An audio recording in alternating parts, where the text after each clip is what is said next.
Starborn Café by Miss Yuki 1990. Chapter 11.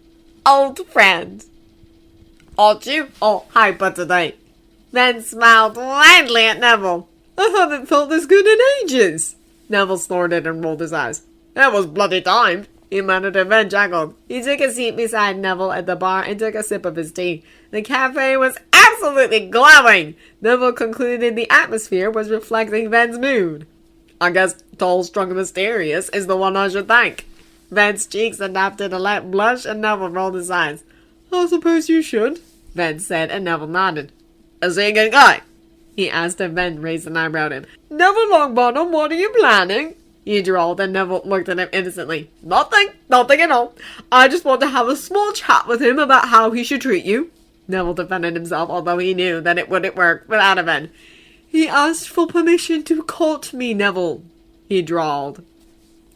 Spoke the bartender, and Neville upped. I know, he moaned. You told me everything, remember? Ben blushed at that. He appears to be quite forceful, Neville commented, and Ben shouted through with a glare. He didn't do anything I didn't want him to do, he blurted out quietly. After he kissed me, he... Ben trailed off and looked to the side, and Neville had to try hard to stop himself from laughing. He could tell that Ben was smitten. His magic was fluctuating freely for once, and one could see it on him. Even though he was bursting with energy, Hadaven seemed calm for the first time in a long, long while. Neville didn't remember ever seeing him like this.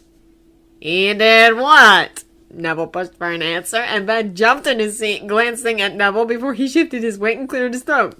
He bowed to me. Ben spoke, trying to sound careless, but the smug smirk on Neville's face told him that he had failed spectacularly. He actually bowed to me, Neville. Ben looked at Neville. He kissed my hand and said he would see me later, and then he left. Neville ummed. I'll admit that he's a gentleman, but still... Ben groaned and rolled his eyes. Neville, I'm a grown man. A grown man that has seen a lot of bad things. Neville interrupted Hadaven, who looked at him with a small frown and parted lips. I told you yesterday what I think about all this. I just want to make sure he knows that there are a lot of people he will have to answer to if he hurts you in any way. Neville said, and Ben shook his head at him. And here I thought I was the overprotective one, he muttered, looking at Neville with a small smile. Trust me, my friend, you have no idea how many people will turn the world on his head if anything bad happens to you. Ben tilted his head to the side in confusion. Neville. In that moment, the door opened and 3 people walked in. Ben looked at them and smiled welcomingly. Miss Romanov, Mr. Barton, Steve, I wasn't expecting you. Ben greeted and shot Neville an apologizing glance before he walked over to the 3. Well, Thor disappeared this morning, and Bruce and Tony traced us out because we kind of damaged the training room, so we had nothing to do. We decided to come over while our genius scientists are fixing the training room, Steve explained, and Ben laughed loudly. Come, take your seats. I'm sure you're quite cold. I don't remember the last time that much snow has fallen, he spoke as he led them over to a table. I hope we didn't interrupt anything, Natasha said and looked at Neville. Don't worry, miss, Neville said and stood up. I was just about to... Nonsense, Ben interrupted Neville and showed him to come over. You were not about to leave, and there was no need for you to. Neville rolled his eyes while the 3/6 of the Avengers exchanged amused glances. Neville, I would like you to meet a few dear guests of mine. This is Steve Rogers. Neville shook hands with Steve, and the soldier nodded at him. It's a pleasure, Steve said, and Neville moved on to Clint. This is Mr. Clint Barton, Neville introduced while the two shook hands. Call me Clint, Clint said, and Neville nodded. And last but not least, lovely Miss Natasha Romanov. Natasha shot Ben a small smirk while she shook hands with Neville.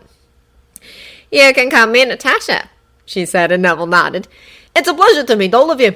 He greeted everyone while Hadaven placed a hand on Neville's back. My friends, this is Neville Longbottom. We went to school together, and I consider him my closest friend, Ben said, and Neville rolled his eyes. You're making me blush, he drawled sarcastically, and Ben chuckled. I'm sure. Please take your seats. I'll bring your drinks over right away. Ben moved for the bar, while the other 4 took their seats. He seems different somehow, Natasha murmured, and I mean in a very good way. It seems like a weight has been lifted off of his shoulders. Clint and Steve nodded their heads in agreement. He carries a lot of burdens, Neville spoke up, and the 3 looked at him. I am happy at least one of them is lifted off of his shoulders, Neville said before Ben walked over and placed their drinks in front of them. Excuse me, he said just as the door opened and a group of girls walked in. Hello, Mr. B! The girls called out, and Ben smiled welcomingly at them. Welcome, girls. Take your seats. Some warm chocolate today? Yes, please, said one of them as they took their seats and Ben went to make their drinks. I thought he couldn't be kinder than he already was, Clint commented and almost moaned when he took a sip of butterbeer. Perfect as always. Natasha smirked at Clint, enjoying her favorite drink. So Ben said you two went to school together. Steve turned to Neville, nursing his own glass of beer between his hands. Yes, we weren't that close during our school days, but we were friends nevertheless. I dare to say that if Harry then wasn't there for me, I wouldn't be here today. He seems to be everyone's hero at some level, Steve said, and Neville chuckled. You could say that he is everyone's hero. He sacrificed a lot for a lot of people and received very little in return. If you ask me, he deserves more recognition than he's given.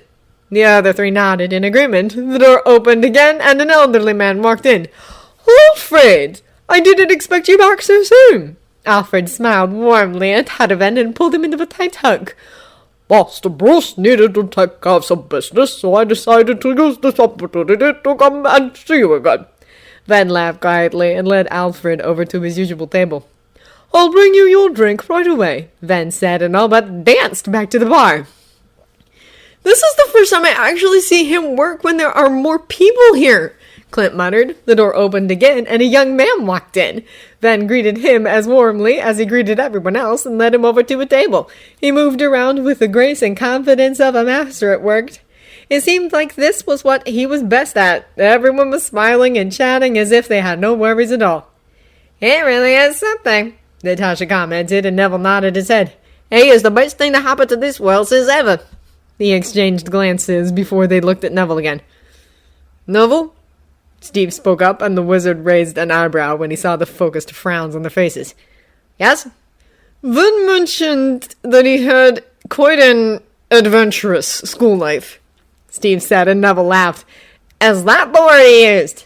Not exactly. He mentioned a basilisk and soul-sucking creatures, Natasha drawled.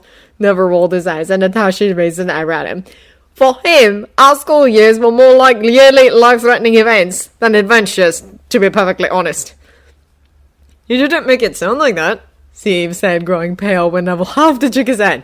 Trust me, no one, and I mean no one, has ever visited the infirmary as much as Harry did. He was in there so many times that by our 4th year we started making bets on how long it will take for him to end up there and how many times he would visit the hospital wing. After the war, our school nurse actually dedicated a bed to him. His name is still written on that bed, if I'm not mistaken. I believe the actual count by the end of our school year concerning how many times he ended up in the hospital wing was around 10 plus times, although most people think it was only 7 times. I lost count after 11. Neville recounted and almost laughed again when the three gaped at him. It's an accident, Natasha muttered, still a bit stunned, and Neville huffed. No, he just risks his life for others too much. He spoke dryly. I thought schools were supposed to be safe, Steve pressed out, and Neville scoffed. Trust me, nothing is safe for Ben. I'm surprised that he lasted 8 years without ending up in the hospital for any amount of time.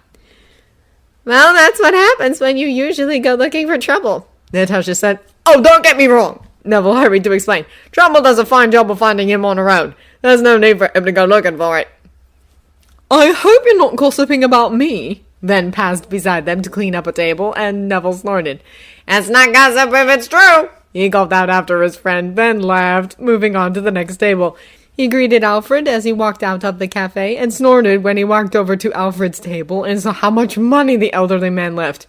He always leaves too much, he muttered and took his empty glass, going back to the bar to clean up everything. The group looked around and realized that even though the cafe filled up pretty quickly, now it was only them and that young man from earlier, he was sitting at his table reading a book. Neville rolled his eyes and took a sip of his drink. A penny would be too much in your eyes, he grumbled, and Steve chuckled. I still can't believe he doesn't charge for the drinks he serves, he muttered, and Neville snorted and shook his head. Trust me, even if he were to buy a continent, it wouldn't even dent his bank accounts. He's loaded, and he wants to spend it on others. How do you know that? Clint asked. I'm his accountant, Neville stated carelessly, and the three leaned in closer in interest. He's really that rich? Steve asked in a whisper, and Neville nodded. He pays me £40,000 a month. I tried to argue with him about it when he told me that would be my payment for managing his accounts, but he insisted. Clint whistled. That's a lot, he muttered, and Neville snorted. Tell that to him, I dare you.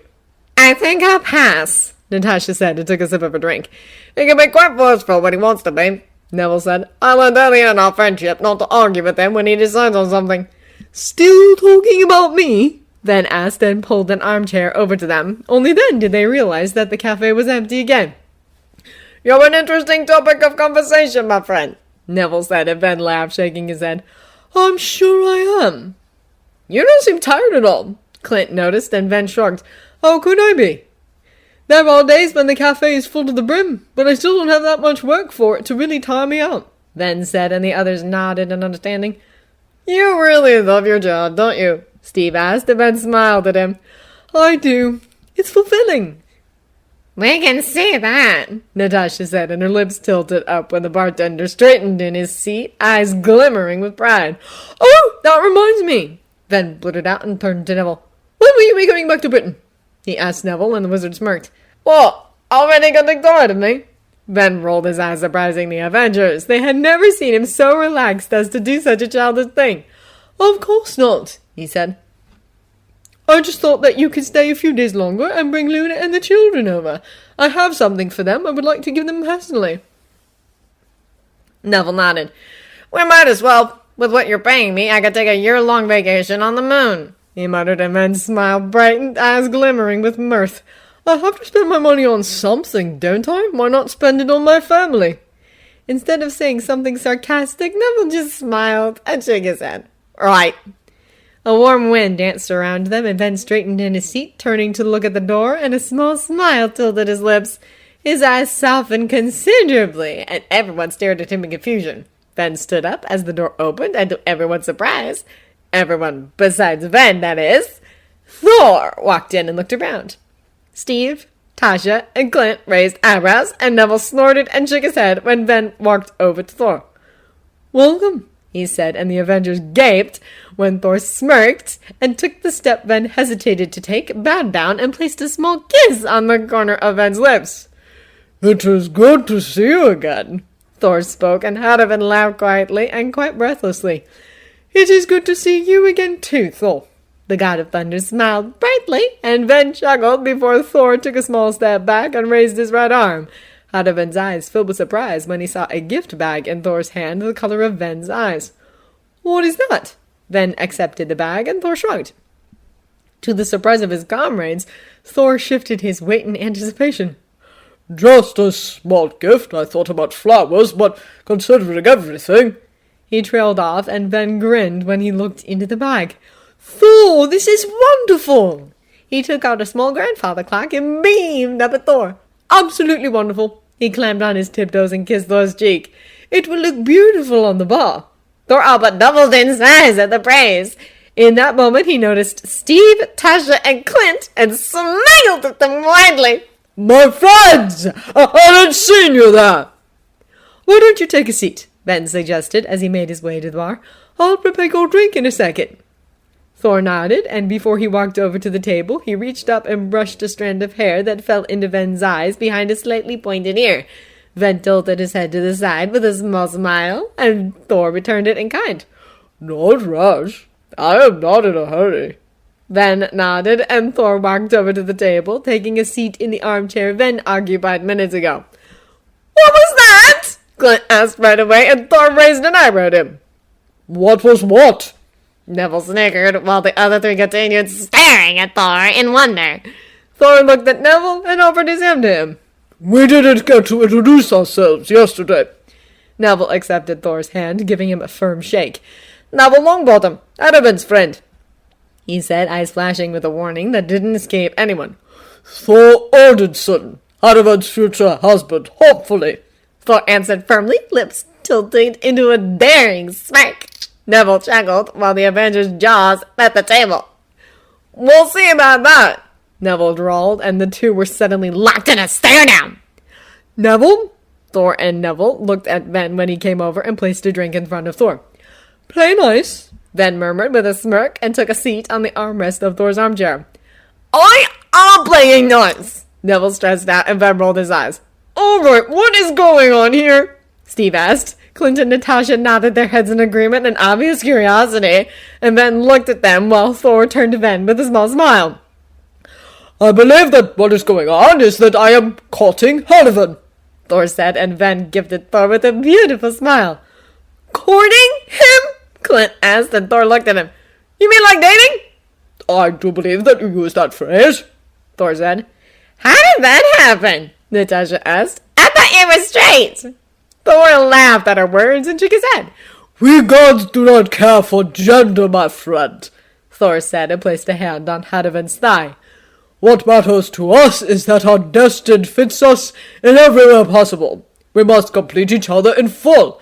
Eternity is a long time, and once a god meets his or her chosen life mate, we never part, not even in death. Ben shivered slightly at those words and shook his head before he looked at the others. Thor makes my problem with magic bearable, and he is strong enough to handle it if it were to go out of control. I do not need to fear losing control around him. Ben explained and covered Thor's big warm hand with his own. Everyone could see the calmness that settled over the bartender, and none could deny the effect Thor seemed to have over Hanavan. Well, this will take some getting used to, Clint commented, and Natasha snorted. Tell me about it, she murmured. But I'd give my savings to be there when Stark finds out. Everyone laughed at that, but Neville, since he didn't get to meet Tony Stark yet. I'll make sure to inform him of this in front of you then, Thor offered, and Natasha smirked. Bruce will be thrilled, though. Steve looked at Ben, and the wizard smiled. He's been worried about you for some reason. I will take a wild guess and say that he knows about your problem with your magic, and that he is worried about you because of that. Yes, Hanavan confirmed. When Thor returned to Earth, my magic responded to his power and started harming me physically, because I was losing control. Bruce came to check up on me, and I must say that he saw me at my worst.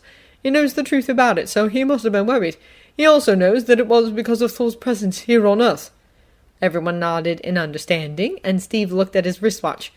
We should return to the tower. Bruce and Tony must have fixed the training room by now. I should go as well. Luna wants me to at least join them for lunch, Neville said. I shall stay here for a while more. Thor looked up at Hanavan, asking for permission, and after Hanavan nodded in agreement, Thor turned to his friends. I have the phone Bruce gave me. If you need me, call me, and I shall hurry to the tower immediately.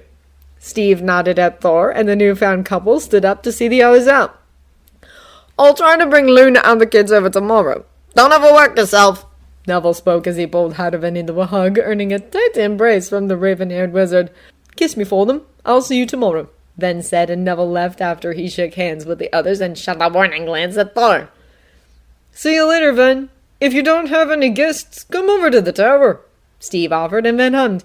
Maybe I'll take you up on that offer. See you. They left, and Hanavan looked at Thor. I won't have any guests for a few hours. Would you like to have lunch with me? I prepared something earlier. I just need to warm it. Before Ben even realized he was ranting, Thor swooped down and kissed him. I would love that. Thor spoke warmly, and Ben grinned bashfully, taking Thor's bigger hand in his smaller one and tugging him along. Come then, I'll show you my apartment.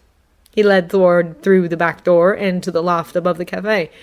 Here is the living room, Ben said, and opened the first door to the left. Thor looked around and at the bookshelves that were leaning against the wall. A TV set was on the opposite wall, and in the middle of the room was a round couch with a small round tea table in the middle. The walls were a calming pastel green, and on the floor was a thick rug of a deep brown color. The couch looked inviting, and the bookshelves were filled to the brim with various books. Come! Thor followed Ven out of the room. The bathroom and the guest bedroom are here. Ven pointed at the two doors to the right as they passed down the hallway. Here is the kitchen. You'll see it later. They stopped in front of the last door. This is my bedroom. Ven opened the door, and Thor walked in. The room was black. There was a king-sized bed against the wall in the middle with black velvet sheets and black and emerald green pillows. Beside the drape-covered window was a wardrobe. On the other side was another bookshelf, and the walls that weren't covered by bookshelves and the wardrobe were covered in picture frames. Thor hummed and looked at Ben, who was leaning against the doorframe. It suits your character, Thor said, and Ben shrugged with a small smile. Come. They left the room and walked into the kitchen. Thor took a seat at the island bar while Ven set out to serve and warm lunch for the both of them. Everything in your loft and the cafe breathes with your magic. It is almost overwhelming, Thor commented, and Ben shrugged elegantly as he waved his hand over the 2 plates. I needed an outlet for my magic. When I bought this house, it was nothing but a ruin. I used my magic to fix it up, and I kept using it for the wards and the spells that I have on the cafe. Sadly, that is not enough. After almost 7 years, my magic still managed to gather up to the point where it became unbearable.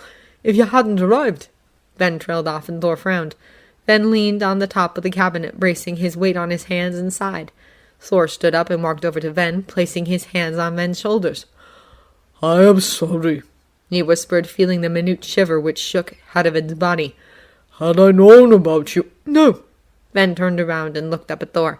It was meant to happen this way. For whatever reason, we were meant to meet now. Thor took Hadavid's right hand in his and raised it up to kiss his knuckles. I'll make it worth the wait, he said, and Ven gifted him with a smile. I promise. I will not fail you. Ven chuckled and shook his head. Take a seat. I'm a bit hungry. Thor took a seat at the bar, and Ven placed a plate of deliciously smelling stew in front of him, offering Thor a spoon and taking a seat beside him.